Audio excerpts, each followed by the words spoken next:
नमस्कार दोस्तों, आप सभी का हमारे इस YouTube मंच में बहुत बहुत स्वागत एवं अभिनंदन है। आज हम एक नए विषय पर, नए मुद्दे पर बातचीत करने जा रहे हैं। आप सबको नए विषय से अवगत कराते हैं। जैसा कि आप सब लोग जानते हैं कि हम कुछ न कुछ नया विषय आप लोगों के बीच में और आपकी सेवा में हम हमेशा उपस्थित रहते हैं। तो जैसा कि आप सब जानते हैं कि भारत में न्यायपालिका एक सर्वोच्च संवैधानिक संस्था है, जिसके मुखिया मुख्य न्यायाधीश होते हैं। 52वें मुख्य न्यायाधीश की नियुक्ति माननीय राष्ट्रपति ने कर दिया, जिनका कार्यकाल महज 6 महीने होगा, लेकिन नियुक्ति अपने आप में ऐतिहासिक है। तो आज हम उन्हीं के बारे में हम लोग बातचीत करने जा रहे हैं। तो बातचीत के लिए हमारे बीच में मिस्टर अमित जी उपस्थित हैं, जो विधिक जानकारी रखते हैं, लॉ से ये रिसर्च भी कर रहे हैं। तो आज हम BR गवई जी के बारे में जानेंगे कि उनका 52वें मुख्य न्यायाधीश बनने की क्या वजह है, क्या ऐतिहासिक है। बहुत सारे इस विषय पे हम प्रश्न लेंगे और अमित जी से जानेंगे उनके बारे में। तो पहला सवाल हमारा अमित जी आपसे ये है कि जैसा कि आप जानते हैं कि सभी को मालूम भी होगा कि भारत के राष्ट्रपति ने माननीय BR गवई जी को भारत के 52वें मुख्य न्यायाधीश के रूप में नियुक्त किया गया है। इसको आप किस परिप्रेक्ष्य में देखते हैं? थोड़ा आप हमारे दर्शकों के बारे में बताएंगे, क्योंकि ये जैसे ही नाम मैंने भी सुना था तो मुझे भी लगा कि ये मेरे लिए नाम बिल्कुल नया था। तो हो सकता है कि बहुत लोग BR गवई जी से वाकिफ ना हो, तो आप थोड़ा सा हमारे दर्शकों को बताने का प्रयास करेंगे।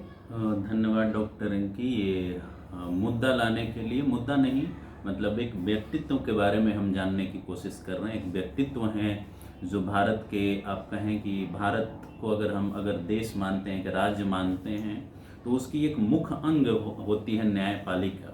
और न्यायपालिका को अगर हम भारत में देखें तो बहुत ही मान और सम्मान के साथ देखा जाता है। जब हम खास करके सर्वोच्च न्यायालय की बात करते हैं, सुप्रीम कोर्ट ऑफ इंडिया की बात करते हैं, और किसी भी व्यक्ति के लिए सुप्रीम कोर्ट ऑफ इंडिया का चीफ जस्टिस बनना, मुख्य न्यायाधीश बनना, क्योंकि सुप्रीम कोर्ट के दिए गए डिसीजन जो खास करके लैंडमार्क डिसीजंस होते हैं, वो अपने आप में कानून के रूप में जाने जाते हैं। तो एक तरह से कानून बनाने वाली संस्था का प्रमुख होना, उसके उस सर्वोच्च पद पर पहुंचना अपने आप में बहुत बड़ी ऐतिहासिक चीज होती है।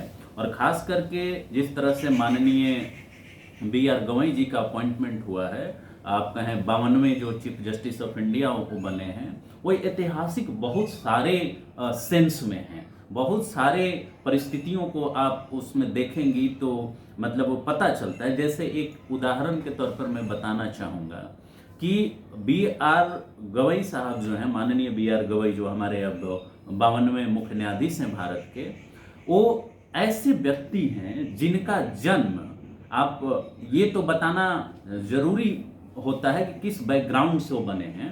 तो एक दलित परिवार में जो अमरावती जिला है महाराष्ट्र का, वहां उनका जन्म हुआ था। और वहां जन्म लेने के बाद एक सिंपल परिवार में उन्होंने जन्म लिया था।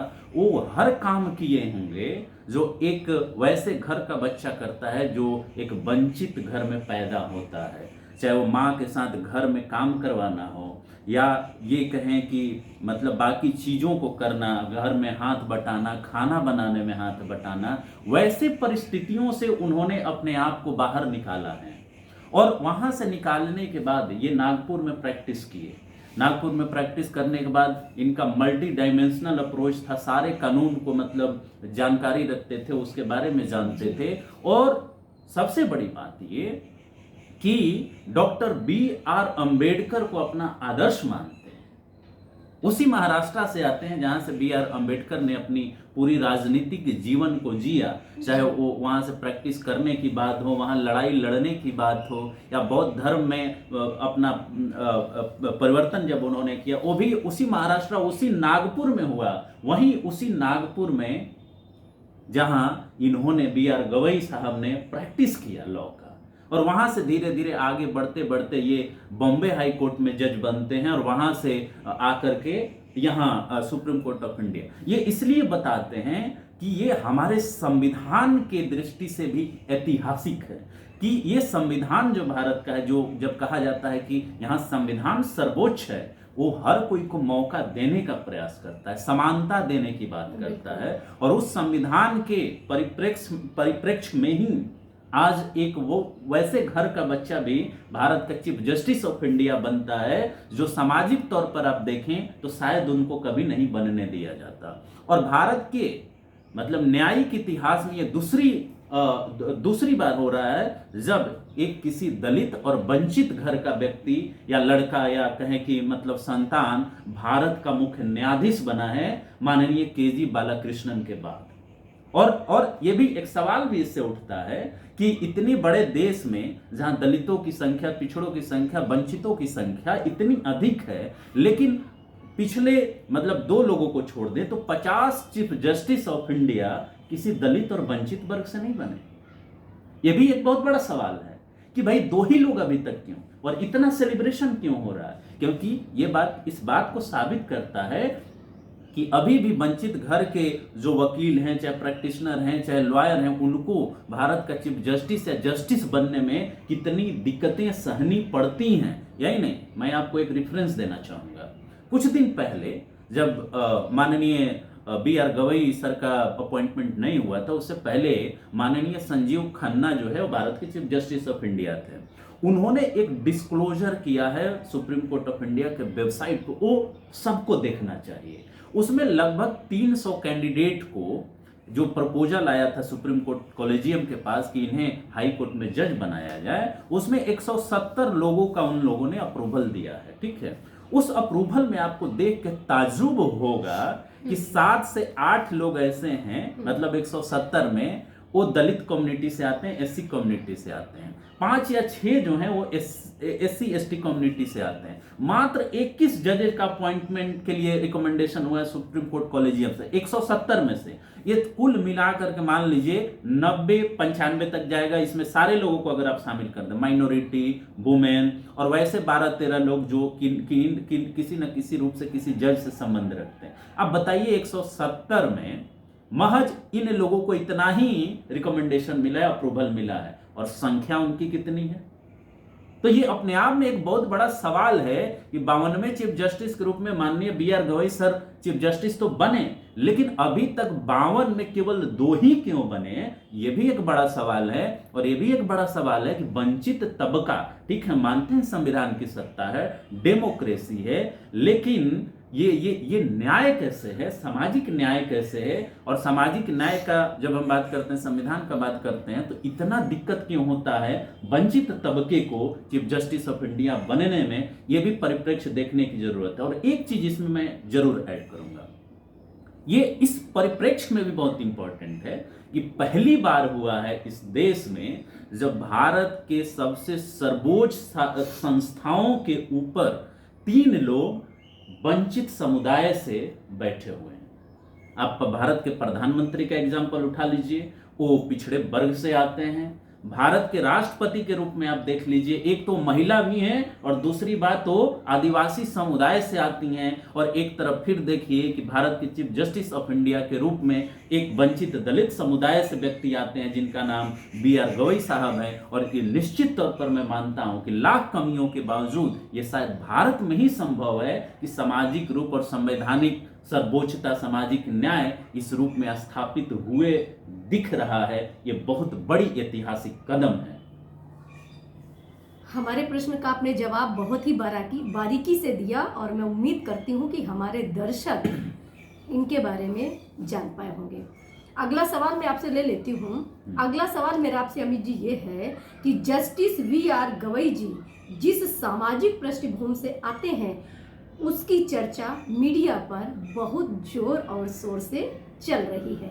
सामाजिक न्याय की दृष्टिकोण से इसे आप कैसे और किस रूप में देखते हैं? निश्चित तौर पर एक बहुत ही अच्छा सवाल आपने उठाया। मतलब आपके सवाल को भी हमें अप्रिशिएट करना चाहिए कि this is an excellent question. और इस एक्सीलेंट क्वेश्चन को हम इस रूप में देखने का प्रयास करते हैं कि देखिए, जब मीडिया में ये चर्चा होती है तो एक चीज हमें ध्यान में हमेशा रखना चाहिए, क्योंकि मीडिया का रोल अगर पॉजिटिव है तो निगेटिव भी होता है, इस बारे में भी हमें सतर्क रहना चाहिए। और आप देखिएगा कि मीडिया में जब चर्चा होती है तो इस बात की बार बार बार बार चर्चा होती है कि वो दलित हैं, वो दलित हैं, वो दलित हैं। मतलब उनकी वो चर्चाएं नहीं की जाती जो उनका कंट्रीब्यूशन है, उनका जो पर्सनालिटी है, उन्होंने स्ट्रगल कितना किया है, उन्होंने B.R. अम्बेडकर साहब को ही अपना आदर्श क्यों माना। आज भी जब वो बात करते हैं तो B.R. अम्बेडकर को कहते हैं, खुलेआम कहते हैं कि हम उनको आदर्श मानते हैं अपना। वो साफ साफ ये बात उनका झलकता है कि किसको हम आदर्श मानते हैं। तो कहने का मतलब ये है कि उनकी केवल इसी आइडेंटिटी पर मीडिया बात क्यों कर रही है कि वो दलित हैं। और एक बात और मीडिया की चालाकी हमें समझनी होगी, और जो चर्चाएं होती हैं उसकी चालाकी भी समझनी होगी कि जब वो लोग दलित दलित दलित कहते हैं तो कुछ वो छुपाने का भी प्रयास करते हैं। और जब कोई दलित ये कहता है, कोई वंचित ये कहता है कि हम वंचित समुदाय से आते हैं, तो वो अपना असर्शन दिखाता है, अपना अधिकार दिखाता है कि हाँ, ऐतिहासिक तौर पर हम वंचित रहे हैं और आज अपने बलबूते पर हम भारत का चीफ जस्टिस ऑफ इंडिया बन रहे हैं। लेकिन जो उसके आलोचक होते हैं वो दलित दलित इसलिए कहते हैं ताकि उसके सामाजिक पृष्ठभूमि को याद दिलाया जा सके, जबकि उन उन उन पक्षों पर वो चर्चा नहीं करते जिनको उन्होंने झेला है, जिनको उन्होंने जिया है, जिन जिन जिन संघर्षों को उन्होंने किया है और किस तरह से यहां तक वो पहुंचे हैं। हमारा मीडिया से और बाकी जो चर्चा करने वाले लोग हैं, जो विशेषज्ञ हैं, उनसे यह भी रिक्वेस्ट है कि केवल इसको जाति के एंगल से आप मत देखें कि एक दलित। और दूसरी बात कि जब आप ये सवाल उठाते हैं तो आपको यह भी पूछना चाहिए कि एक दलित को मान लीजिए कि सुप्रीम कोर्ट ऑफ इंडिया 1950 से शुरू हुआ, उसके बाद एक दलित को यहाँ का चीफ जस्टिस ऑफ इंडिया बनने में लगभग 2000 के बाद वो बनता है। आप ये समझ लीजिए कि कितने सालों के बाद एक दलित चीफ जस्टिस ऑफ इंडिया वो थे के जी बालाकृष्णन। 2004-5 के बाद उनको बनाया गया है। और तो इसका कहने का मतलब क्या है कि कितने सालों बाद, 50-60 सालों के बाद एक दलित को आप चीफ जस्टिस ऑफ इंडिया बना रहे हैं। ये अपने आप में एक सवाल उठाता है ना कि कहां है सामाजिक न्याय, कहां है। और उसके बाद दूसरा, अब कोई वंचित और दलित बन रहा है तो उसको इस तरह से आप प्रोजेक्ट कर रहे हैं कि जैसे सब कुछ अच्छा है। सब कुछ अच्छा नहीं है। सामाजिक न्याय की परिभाषा दी गई है हमारे संविधान में, उसके हिसाब से कोई बन रहा है तो वो तो ठीक है, बनना भी चाहिए। ये वेलकम स्टेप है मतलब पूर्व के जो हमारे चीफ जस्टिस ऑफ इंडिया रहे हमारे सिस्टम का। लेकिन जो शक्तियां ऐसे प्रयासों को रोकने का प्रयास करती हैं, हम किस तरफ इशारा कर रहे हैं? हम इस तरफ इशारा कर रहे हैं कि कॉलेजियम जब से आया है इस देश में, या इससे पहले भी जो अपॉइंटमेंट की प्रणाली रही है, उस प्रणाली के माध्यम से पूरे न्यायिक व्यवस्था के ऊपर केवल 200 परिवारों का कब्जा है। ऑन द रिकॉर्ड मैं ये बता रहा हूं, और ये मैं नहीं, ये रिसर्च में स्थापित किया गया है कि 200 परिवार हैं, और मान लीजिए 300 परिवार हैं। उन 300 परिवार के बेटा बेटी, जीजा, साला साली, ससुर ही केवल जज बनते हैं। तो कहां है सामाजिक न्याय? दूसरी बात, जुडिशियरी के अंदर रिजर्वेशन नहीं है। ये बात आपको और हमारे दर्शकों को समझना चाहिए। अगर B.R. गवई साहब बने हैं चीफ जस्टिस ऑफ इंडिया तो अपने वो मेरिट के बदौलत बने हैं, और वो मेरिट उनका किसी लिगेसी से नहीं आया है, बाप दादाओं की कमाई से नहीं आया है कि उनके बाप दादा जज थे चाहे बाकी चीज थे और इसलिए वो जस्टिस बन गए या चीफ जस्टिस बन गए। यहाँ कोई रिजर्वेशन नहीं है, वो रिजर्वेशन की वजह से चीफ जस्टिस नहीं बने हैं, वो अपने काबिलियत के दम पर बने, अपने मेहनत के दम पर बने हैं, और इस वजह से उन्होंने साबित किया। उनका जजमेंट उठा के अब देख लीजिए, लैंडमार्क जो जजमेंट है, चाहे वो 370 का जजमेंट हो, इलेक्टोरल बॉन्ड, सरकार की बहुत बड़ी प्रोग्राम थी, उसको खत्म करने में इनका रोल रहा है। उस बेंच के ये सदस्य थे। 370 का जो कानून आया उसको बचाने के वो थे। तो कहने का मतलब हम ये बताना चाह रहे हैं कि उनको आप एक भारतीय नागरिक के रूप में ज्यादा देखें जिन्होंने उस संघर्ष को जिया है, और उस संघर्ष के बदौलत तो चीफ जस्टिस ऑफ इंडिया बने हैं, न कि इस वजह से कि वो दलित हैं। क्योंकि यहां कोई रिजर्वेशन नहीं है, यहां कोई रिजर्वेशन की व्यवस्था नहीं है जुडिशियरी के अंदर। और दूसरी बात यह भी मैं आपको बता दूं कि उसमें रिजर्वेशन होना चाहिए, ये मैं मानता हूं, सामाजिक न्याय के लिए रिजर्वेशन उसमें जरूरी है। नहीं तो हो सकता है कि रिजर्वेशन रहता तो आज आप कह सकती थी कि 2 ही क्यों बने होते, संख्या और भी बढ़ सकती उससे थी। बढ़ सकती थी। दूसरी बात, कॉलेजियम सिस्टम जो है, आपका जो कॉलेजियम सिस्टम है, इसका मैं घोर विरोधी हूं। कॉलेजियम सिस्टम नहीं होना चाहिए, क्योंकि यहाँ कोई ओपन कंपटीशन नहीं है, कोई अकाउंटेबिलिटी नहीं है, कोई ट्रांसपेरेंसी नहीं है। और शायद ये होता तो आज वंचित समाज के जो भी दलित हो, पिछड़े हो, आदिवासी हो, महिलाएं हो, वो ज्यादा से ज्यादा चीफ जस्टिस ऑफ इंडिया बनी होती। बिल्कुल। तो हमारे कहने का मतलब ये है कि मीडिया ऐसा जो पॉलिटिक्स करता है कि कुछ चीजों को दबाने के लिए कुछ चीजों को सामने रख देता है। अब मीडिया ऐसे प्रायोजित कर रहा है, इसको ऐसे प्रोजेक्ट कर रहा है कि चीफ जस्टिस ऑफ इंडिया अब दलित बन गए, मतलब यहां पर तो अब वही लोग कब्जा कर लिए हैं, बाकी लोग को अब यहां रहने नहीं दिया जाएगा। इस तरह का भी प्रोजेक्शन हो रहा है कि फिर से एक दलित चीफ जस्टिस ऑफ इंडिया बन गया। मतलब अभी भी उन लोगों में जिनका कब्जा है, एक अधिकार है और विशेषाधिकार है, जो उनको लग रहा है कि अब तो हमको भाई बाकी लोग भी फाइट कर रहे हैं, तो वो आएंगे तो हमारा प्रिविलेज खत्म हो जाएगा, तो वो उनको पच नहीं रहा है। तो अभी तक तो वही लोग सत्ता पे बैठे हाँ। थे, वही थे, तब उनको ये बात नहीं समझ में आ रही थी कि जो दलित और हमारे पिछड़े हैं ये कहाँ खड़े हैं। आज एक दलित बन गया तो आप उस पे उंगली उठा रहे हो, और अभी तक आप लोग ही थे, तो आपने इतने सालों बाद ये क्यों नहीं सोचा, इतने सालों तक क्यों नहीं सोचा? इसीलिए नहीं सोचा क्योंकि कि ये लोग कहाँ खड़े हैं। बिल्कुल, वो अपना विशेषाधिकार नहीं छोड़ना चाहते थे। और मीडिया का एक वर्ग है जो ये बार बार जो दलित कहने की बात करता है ना, तो एक बात ध्यान रखिए कि हमने ये बात कहा कि एक दलित या वंचित जो कहता है तो अपने राइट को असर्ट करता है क्योंकि उसके राइट को दबाया गया। लेकिन अगर दूसरे वर्ग का कोई व्यक्ति दलित दलित दलित कह रहा है तो वो हमेशा उसको रिमाइंड कराता है, जैसे अम्बेडकर जी थे, वो इतने बड़े विद्वान थे, इतने जगह से पढ़े लिखे थे, उनका आप थीसिस उठा के रचना देख लीजिए, उनके बराबरी का कोई अभी भी नहीं है इंटेलेक्चुअल में। लेकिन बार बार क्या कहा जाता है, वो दलितों के नेता थे, दलित थे, महार थे, उनकी वो आइडेंटिटी छुपाई जाती है जिनका असल में उनका आइडेंटिटी है। लेकिन दलित दलित कह के उनको लिमिट करने का प्रयास किया जाता है कि ना बाकी वो कुछ नहीं है, खाली दलित हैं, उनके जाति की तरफ इशारा किया जाता है। ये अपने आप में एक ब्राह्मणवादी सोच का नतीजा है और ब्राह्मणवादी सोच दिखाता है। आप कितने भी अच्छे हो जाइए, लेकिन अगर आलोचक बैठा है और उसको आलोचना ही करनी है तो अच्छे से अच्छे व्यक्ति में भी वो 1000 खामियां निकाल देगा। इसलिए जो ये खामियां निकालने वाले लोग बैठे हैं, इन पे हमको ध्यान ही नहीं देना है। हमने भी बहुत सारा देखा, लोग आपस में बात करते हैं या हम कहीं भी पब्लिक प्लेस में ऐसी जगह होते हैं कि अंबेडकर जी अगर दलित थे, उनके पास पैसा नहीं था, तो हमेशा उनको बिना टाई सूट कोट पैंट के कभी किसी ने देखा क्या? मतलब ये आलोचक की मतलब आप मानसिकता देखिए कि वो किस व्यक्ति को किस स्तर तक कहाँ तक गिरा सकता है। वो रात दिन सिर्फ इसी में वो रिसर्च करता है, उसको ये नहीं दिखता है कि इन्होंने अच्छा काम क्या किया है। मान लीजिए अगर 99% किसी व्यक्ति ने अच्छा कार्य किया है और 1% गलत हो गया, तो क्या आप उसको बुराई भी लोगे? मानवीय कोई भी इंसान हो, मानवीय विकृतियां सब में होती है, सभी से गलतियां होती है, सबके अंदर अच्छाइयां और बुराइयां होती हैं। तो आप उसकी कमियों को ढूंढ करके आप उसको नीचा दिखाने की कोशिश ना करें, चाहे जिस भी समाज के लोग हों। और खासकर ये तो हम लोग देख ही रहे हैं कि कभी भी उच्च वर्ग के लोगों को ये सब पचा ही नहीं है, हमेशा कुछ ना कुछ ये लोग बोलते मिल जाते हैं। उनकी असल में जो मैं बात कहना चाह रहा था कि जो उनके सामने मतलब जो उनकी बौद्धिक क्षमता जो थी, पढ़ने लिखने, उनकी जो पर्सनालिटी जो थी, उस पर्सनालिटी का जब कोई बराबरी नहीं कर पाता है तो उनको कैसे हमें डेमोरलाइज करना है, कैसे इंसल्ट करना है, मतलब ये बौद्धिक हीनता को दिखाता है।